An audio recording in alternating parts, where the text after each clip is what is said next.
2 suspects are in FBI custody after a truckload of explosives was discovered around the George Washington Bridge.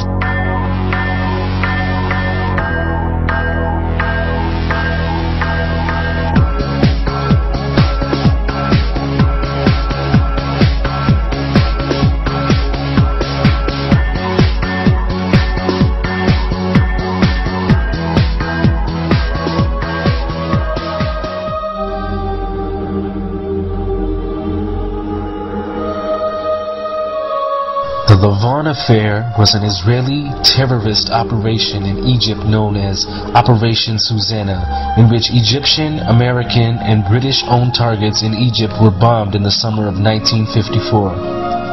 In the early 1950s, the U.S. was becoming friendlier with Egypt and was moving to influence the British to leave the Egyptian Suez Canal, which they had manned for almost 20 years. The apartheid state of Israel would not tolerate the British leaving, and elements within Israel began planning a variety of terrorist attacks on British, Egyptian, and American targets. These attacks would then be blamed on so-called Muslim extremists. This would incite the anger of the British and the Americans towards Egypt and Islam and sour the burgeoning relationship between Egypt, America, and Britain. This plan for a series of false flag terrorist attacks was codenamed Operation Susanna. A group of Egyptian Jews was recruited to carry out the attacks. Jews in the diaspora that are recruited are known as Sayanim. The first bomb went off on July 2nd when a post office in Alexandria was firebombed. On the 11th of July, the Anglo-Egyptian Suez negotiations, which had been blocked for 9 months, got underway again. Despite the British assuring Israel that stockpiled weapons would not be given to the Egyptians, on July 14th, the Jewish terrorists firebombed U.S. information agency libraries in Cairo and Alexandria. However, that same day, a phosphorus bomb exploded prematurely in one of the terrorists, Philip Natansen's, pocket just as he was about to enter the British-owned Rio Cinema in Alexandria. His arrest and the subsequent confession led to the breakup of the whole ring. However, while the plot was being investigated, the Zionist Jewish terrorists started fires in 2 Cairo cinemas, in the Central Post Office, and the railway station. After the plot was uncovered, many tried to spin it as an anti-Semitic conspiracy theory.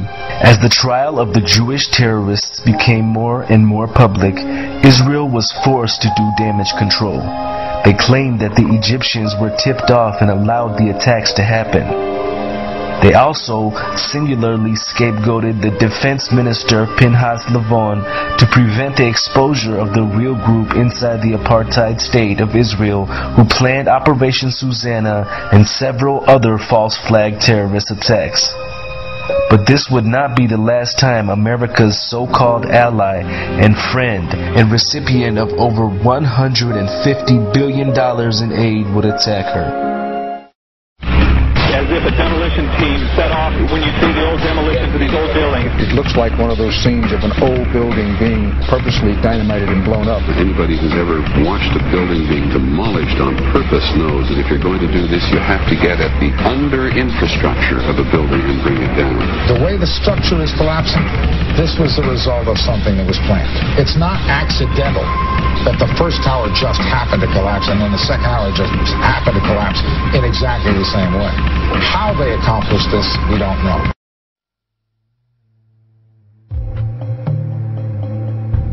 June 8, 1967 was a clear, sunny day with unlimited visibility. It was such a nice day that as the USS Liberty floated in international waters 14 miles north of the Sinai Peninsula, sailors were sunbathing on the spy ship's deck.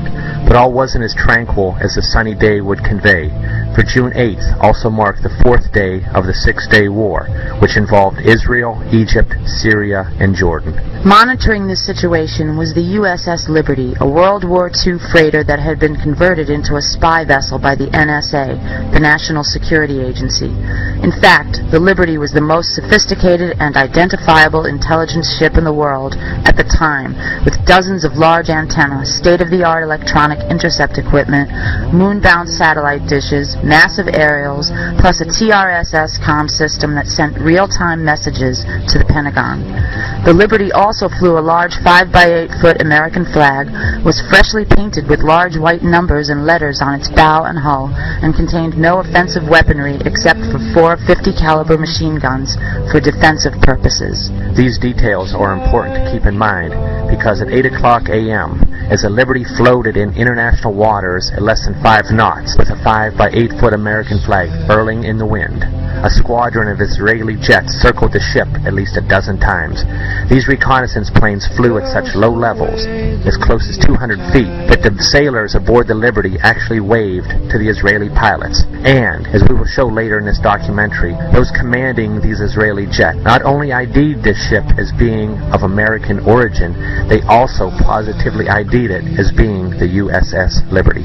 Despite being fully aware of its status, at 2 p.m. in the afternoon, 3 unmarked Israeli Mystir and Mirage 3 fighter jets pummeled the Liberty with rockets and cannon fire. These bombers initially went after the ship's antenna and electronics dishes, in the process filling the American flag full of holes. As sailors fled for cover, Liberty crewmen hoisted a new, even larger 7-by-13-foot flag into the air. But this new, even larger flag didn't stop the Israeli onslaught as they sprayed the Liberty with napalm, the highly incendiary substance burning the sailors' flesh. While this unprovoked act of war was taking place, radio operators aboard the Liberty tried to signal for help, but their SOS distress messages were not heard because the Israelis had deliberately jammed all 5 of the Liberty's emergency radio channels, a phenomenon that shows quite clearly that the interfering party was aware of their target beforehand and had previously zeroed in on it, for to jam a stranger's radio in such a rapid manner is virtually impossible. Unable to get help, the USS Liberty, with 8 sailors already dead and 100 wounded, including Commander William McGonigal, was a sitting duck for the Israelis, who at 2:24 p.m. sent in 3 torpedo boats loaded with thousands of pounds of explosives. With their target already in flames, the Israelis bombed the Liberty with shells, quickly killing 25 more men. As firefighters and medical personnel tried to put out fires and save their ship and crew, they were repeatedly machine-gunned by Israeli aircraft. By 3:15 p.m., after it was apparent that the Israelis didn't want to leave a single man alive, the crew abandoned ship. But as the surviving crewmen fled for their lives, Israeli warships at close range sprayed those rafts aboard the ship with gunfire, along with those carrying the wounded that had already been lowered into the water. It was a sickening display of brutality and savage inhumanity, a total lack of regard for human life. The Israelis wanted no survivors. When word eventually reached the White House, President Lyndon Baines Johnson assumed that it was the Egyptians attacking our ship, so he immediately dispatched air support, which would have reached the Liberty in 40 minutes. But then, when LBJ discovered that it was in fact the Israelis who were attacking our vessel, he immediately called off the rescue. In other words, Phantom jets already en route from the 6th Fleet were ordered to turn around and return to their point of origin. Try to let the seriousness of this situation sink in for a moment. Navy fighters launched from the aircraft carriers USS Saratoga and USS America were recalled by the White House. But the blame doesn't stop there. Defense Secretary Robert McNamara and National Security Advisor Walter Rostow at first ordered instantaneous retaliation, but upon discovering that the attack originated from Israel's Haifa base, McNamara called off the exercise. In fact, it was reported later that Robert McNamara was so irate when discovering that Liberty radio men contacted the USS America that he barked, "Tell the 6th Fleet to get those aircraft back immediately." Due to this traitorous behavior, the USS Liberty had to wait 16 hours after the attack stopped before they were rescued by our military forces. It is the only instance in American naval history that a rescue mission was aborted while an American ship was under attack. In all, the Israeli attack on America's USS Liberty, a ship that sat almost motionless in the water with no offensive weaponry while sailors sunbathed on its deck, lasted for 2 full hours, equaling the length of Japan's infamous attack on Pearl Harbor. 821 holes were found in the ship, resulting from aircraft rockets, cannon fire, and torpedo blasts, while over 3,000 holes from Israel's machine gun fire were also counted.